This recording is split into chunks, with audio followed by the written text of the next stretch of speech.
Welcome back students. Moving to next topic and that is self energy of non conducting solid sphere. ठीक है, या uniformly charge sphere.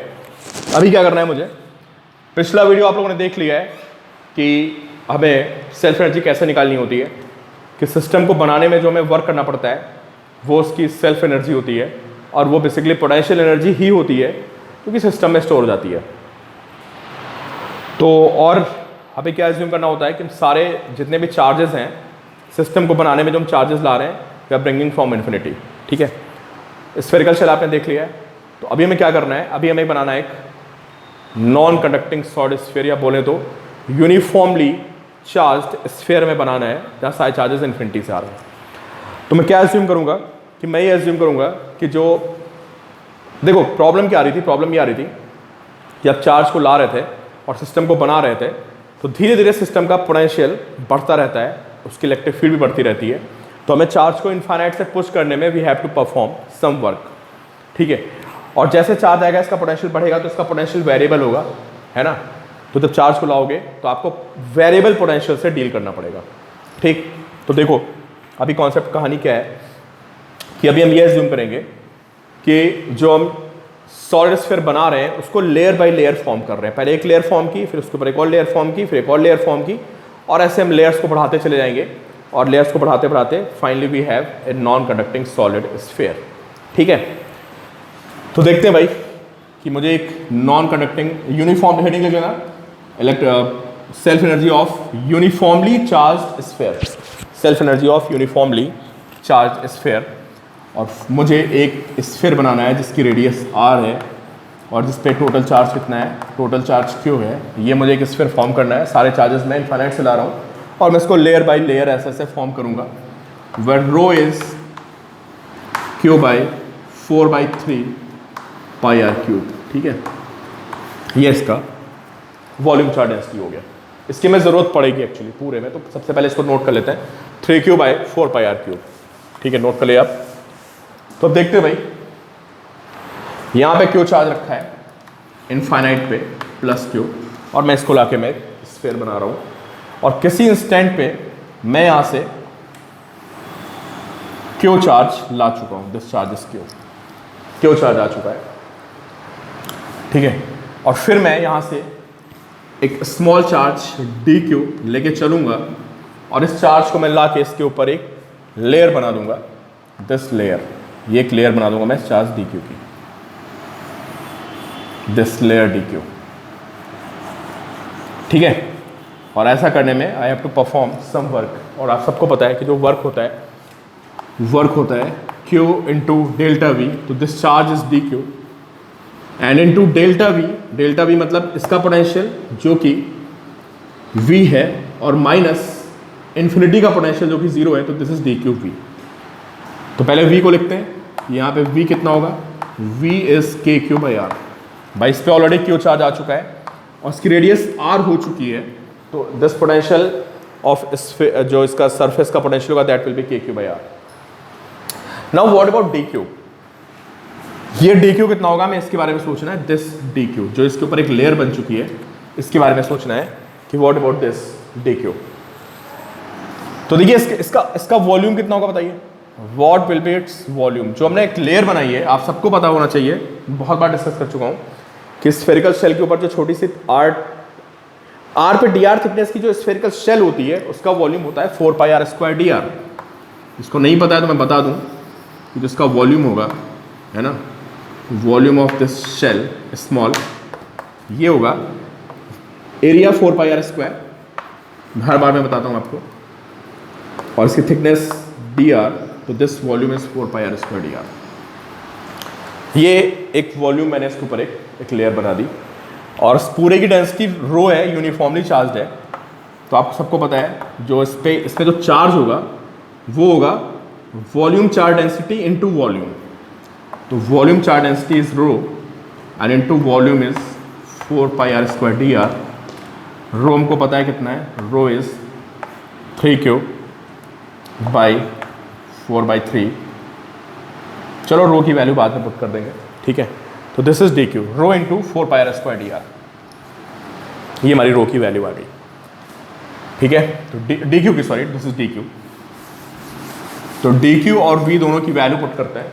जब D Q और V दोनों की value put करेंगे, this D W, तो जो हमारा वर्क होगा वो होगा D Q is 4 pi are square D R into rho, और जो हमारा v है वो कितना है, v is K Q by R and this Q, इस क्यू को भी लिखना चाहिए था मुझे, देखिए मैं क्यू नहीं लिखा मैंने, जो इसके अंदर का क्यू है this will be 4/3 pi are cube into rho. तो इसकी वैल्यू पुट करते हैं, देखते हैं डी डब्ल्यू कितना आता है। तो 4 pi are square D R into rho into k, and in place of Q we have 4/3 pi are cube rho upon r. मैंने ये के बाई आर और एक क्यू की वैल्यू पुट कर दी 4/3 पाई आर क्यूब रो। ठीक है, देखते हैं भाई क्या क्या बाहर आ रहा है इसमें, क्या क्या सारे वेरिएबल्स एक जैसे एक साथ लिखते हैं। 16 आ गया, 4 इंटू 4 16 अपॉन 3 आ गया, this pi into this pi, pi square आ गया, rho into rho, rho square आ गया, this r square, this r cube, तो आर की पावर 5 आ गया अपॉन आर, तो दिस आर की power 4 and d r. Check कर लेना भाई कैलकुलेशन गलती ना हो जाए। 16 pi square by 3 r 4 and this is rho square, ठीक है सही लिखा हुआ है।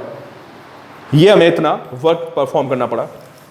तो टोटल कितना वर्क परफॉर्म करना पड़ेगा हमें, अगर मैं इसकी रेडियस को 0 से कैपिटल आर बढ़ा दूं, तो this 16/3 and this pi square, this rho square, इसका इंटीग्रेशन कितना आएगा, अगर मैं इसको इंटीग्रेट मार दूं, आर पावर 5/5, लिमिट लगाओगे 0 से कैपिटल आर, समझ रहे हो आप।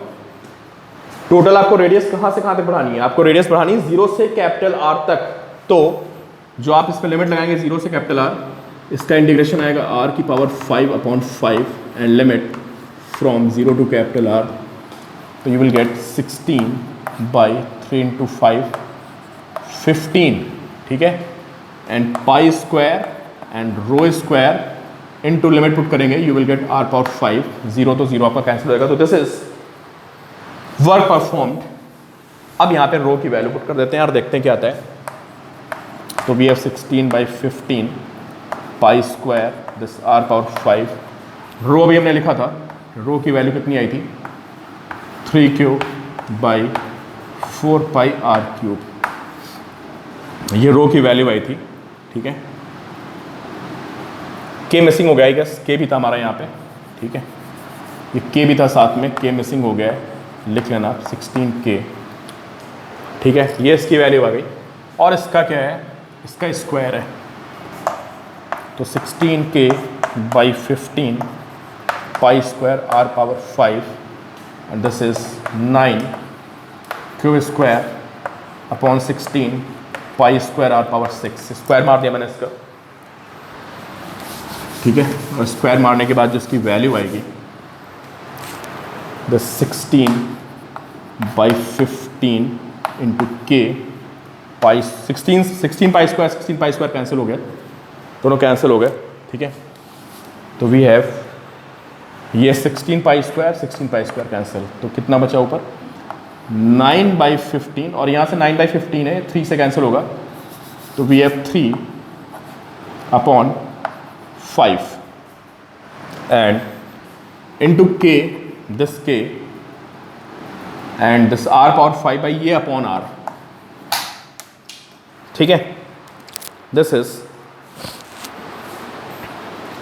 और के की वैल्यू पुट करते हैं, तो व्हाट इज के, के इज 1/4 पाई एप्सिलॉन नॉट।